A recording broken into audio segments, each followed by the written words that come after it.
साथियों, आज हम सांख्यिकी में पढ़ेंगे आंकड़ों का संकलन, कलेक्शन ऑफ डाटा। सबसे पहले हम पढ़ेंगे प्राथमिक आंकड़ों को इकट्ठा करने की मुख्य विधियां कौन कौन सी हैं। नंबर 1, प्रत्यक्ष व्यक्तिगत अनुसंधान, डायरेक्ट पर्सनल इन्वेस्टिगेशन। दूसरी है अप्रत्यक्ष मौखिक अनुसंधान, इनडायरेक्ट ओरल इन्वेस्टिगेशन। तीसरी है स्थानीय स्रोतों या संवाददाताओं से सूचना प्राप्ति, इंफॉर्मेशन फ्रॉम लोकल सोर्सेज और क्रॉसपोंडेंट्स। चौथी है प्रश्नावली के माध्यम से सूचना संग्रह, इंफॉर्मेशन थ्रू क्वेश्चनरीज। इसमें दो तरह की विधि है, डाक प्रश्नावली विधि, मेलिंग मेथड, और दूसरी है गणकों द्वारा अनुसूचियाँ भरना, इम्यूनेटर मेथड। अब हम बात करते हैं पहली विधि के बारे में। पहली विधि है प्रत्यक्ष व्यक्तिगत अनुसंधान, डायरेक्ट पर्सनल इन्वेस्टिगेशन। प्रत्यक्ष व्यक्तिगत अनुसंधान विधि वह है जिसमें एक अनुसंधानकर्ता स्वयं अनुसंधान क्षेत्र में जाकर सूचना देने वालों से प्रत्यक्ष तथा सीधा संपर्क स्थापित करता है और आंकड़े इकट्ठे करता है।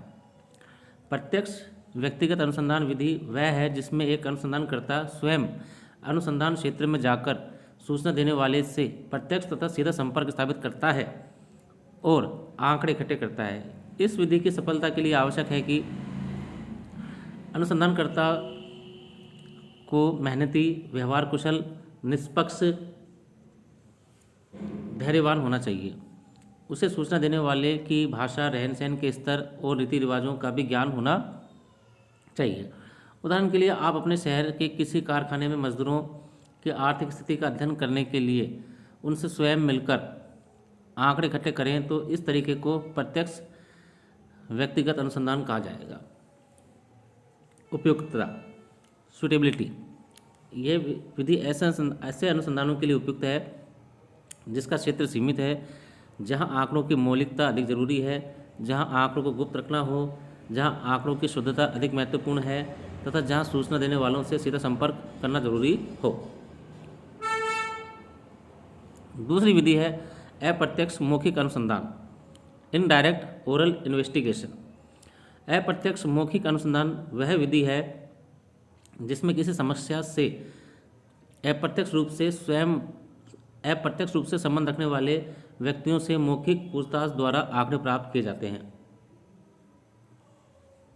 अप्रत्यक्ष मौखिक अनुसंधान विधि वह विधि है जिसमें किसी समस्या से अप्रत्यक्ष रूप से संबंध रखने वाले व्यक्तियों से मौखिक पूछताछ द्वारा आंकड़े प्राप्त किए जाते हैं।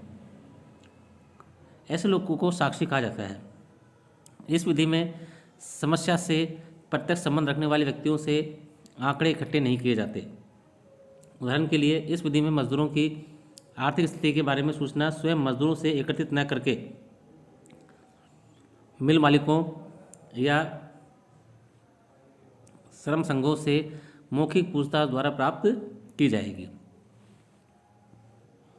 उपयोगिता, सूटेबिलिटी। यह विधि ऐसे अनुसंधान के लिए उपयुक्त है जिसमें अनुसंधान क्षेत्र अधिक व्यापक हो, प्रत्यक्ष सूचना देने वालों से प्रत्यक्ष संपर्क संभव न हो, प्रत्यक्ष सूचना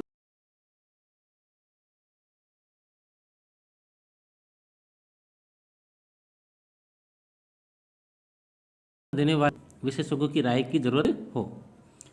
तीसरी विधि है स्थानीय स्रोतों एवं संवाददाताओं से सूचना प्राप्ति, इंफॉर्मेशन फ्रॉम लोकल सोर्सेज और क्रॉसपोंडेंट्स।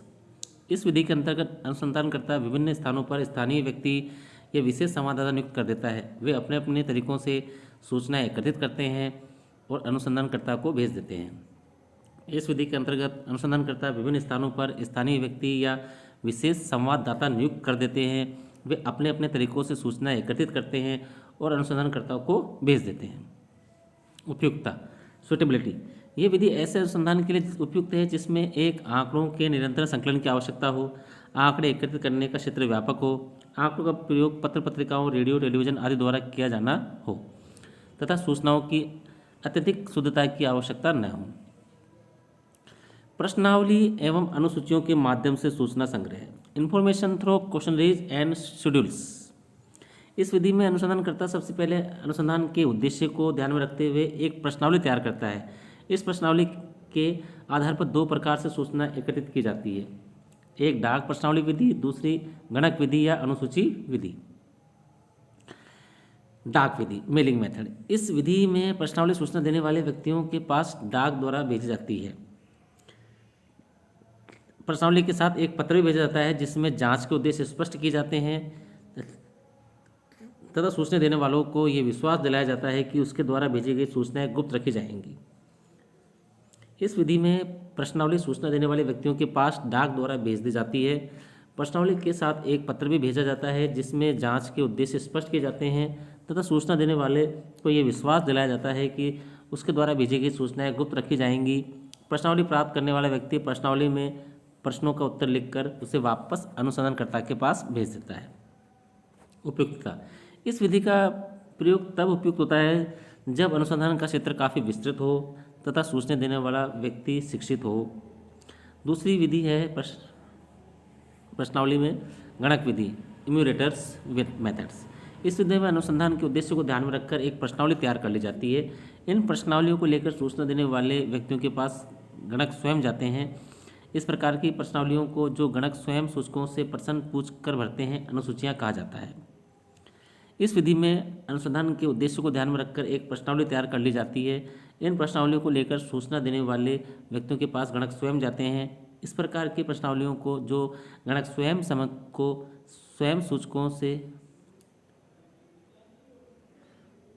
से प्रश्न पूछ कर भरते हैं अनुसूचियाँ कहा जाता है। अतएव इस विधि में गणक संबंधित व्यक्तियों से पूछताछ करके अनुसूचियों को स्वयं भरते हैं।